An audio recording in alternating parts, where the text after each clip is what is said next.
Celui qui est complet aujourd'hui perdra la plénitude dans la gloire et ne jouira plus.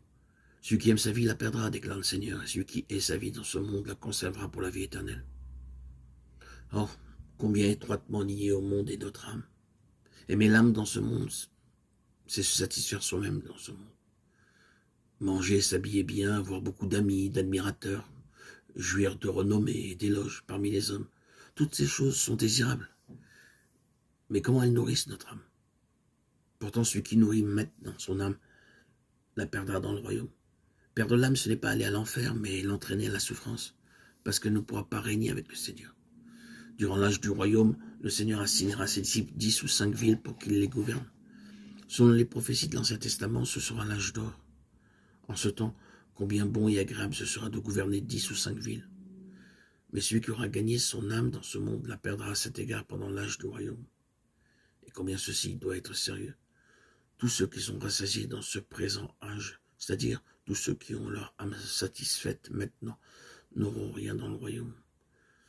J'ai dit plusieurs fois, je continue à le dire, celui qui est sa propre âme dans cet âge, par cela je veux dire ne pas permettre à son âme d'être remplie et satisfaite dans cet âge, mais de tourner le dos au monde et de tourner la face vers Dieu, en s'armant toujours de la volonté de souffrir, gagnera son âme dans le royaume.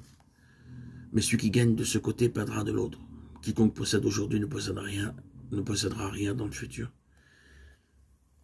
Afin de gagner dans le futur, on doit être dépossédé de quelque chose aujourd'hui. Être sauvé et avoir la vie éternelle est bien déterminé, parce que chaque croyant entrera dans la nouvelle Jérusalem.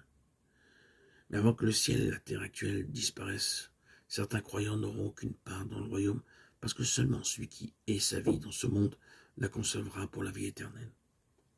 Remarquons que le Seigneur est deux choses. Premièrement, il hait nos péchés. Deuxièmement, il hait la vie de notre âme, c'est-à-dire notre moi. Parce qu'il hait nos péchés, il est mort pour nous, afin qu'en croyant en lui, nous ayons la vie éternelle. Et parce qu'il hait la vie de notre âme, il veut nous débarrasser non pas de notre âme, ni même de ses fonctions, mais de cette vie à nous, de notre âme, pour que nous puissions entrer dans le royaume.